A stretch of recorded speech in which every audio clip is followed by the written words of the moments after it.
শিল্পাঞ্চলগুলোতে gas সংকটের অভিযোগের প্রাথমিক সত্যতা মিলেছে। ৩১ মে শনিবার সন্ধ্যার মধ্যেই গ্যাসের সাপ্লাই স্বাভাবিকের চেষ্টা করছে সরকার। ৩০ মে শুক্রবার গাজীপুরের বিভিন্ন কারখানা পরিদর্শন শেষে কথা বলেন বিদ্যুৎ, জ্বালানি ও খনিজ সম্পদ উপদেষ্টা ফজলুল করিম খান। এ সময় তিনি বলেন, দেশে প্রচুর পরিমাণে অবৈধ গ্যাস সংযোগ রয়েছে। শীঘ্রই এসব সংযোগ বিচ্ছিন্ন করার পাশাপাশি যে সকল তিতাস কর্মকর্তারা জড়িত রয়েছে তাদের শনাক্ত করে ব্যবস্থা নেওয়া হবে। এই ঈদে জামা জুতো অ্যাকসেসরিজের ডিসকাউন্ট। শিল্প অধ্যুষিত গাজীপুরের বেশ কিছু এলাকায় গ্যাস সংকট চরম আকার ধারণ করেছে।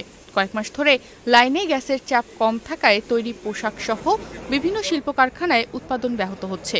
গ্যাসের চাপ সম্প্রতি আরও কমে যাওয়ায় চরম ক্ষতির মুখে পড়েছে শিল্পোৎপাদন। গাজীপুরের শিল্পাঞ্চল, কোনাবাড়ি, মৌচাক, সফিপুর ও চন্দ্রা এলাকার সুতা তৈরির কারখানা সহ বিভিন্ন শিল্পে গ্যাস সংকটে উৎপাদন নেমে এসেছে অর্ধেকের নিচে। এতে ক্ষতিগ্রস্ত হচ্ছেন ব্যবসায়ীরা, যার প্রভাব পড়েছে সামগ্রিক অর্থনীতিতে। আমরা ওই যে সরেজমিনে গ্যাস এবং যে বিদ্যুৎ সরবরাহ পরিস্থিতি এটা দেখতে আসছি। আমরা একটু আগে ওই কি বলে যে বেবজাতে গেছিলাম, ওখানে দেখছি। তারপরে আমরা স্কোয়ার ফার্মাসিউটিক্যালে আসছি। এখন আমরা এখানে আসছি। গ্যাস সরবরাহের যে অভিযোগ এরা শিল্প মালিকরা করে আসছেন, আমরা এখানে কিছুটা সত্যতা পাচ্ছি। সব এলাকাতে অনেক অবৈধ সংযোগ আছে। সেই অবৈধ সংযোগের জন্য যারা দায়ী, আমরা ওই তিতাসের সে কর্মকর্তাদের বিরুদ্ধে ব্যবস্থা নিচ্ছি। নিউজ ডেস্ক, বাংলাদেশ প্রতিদিন।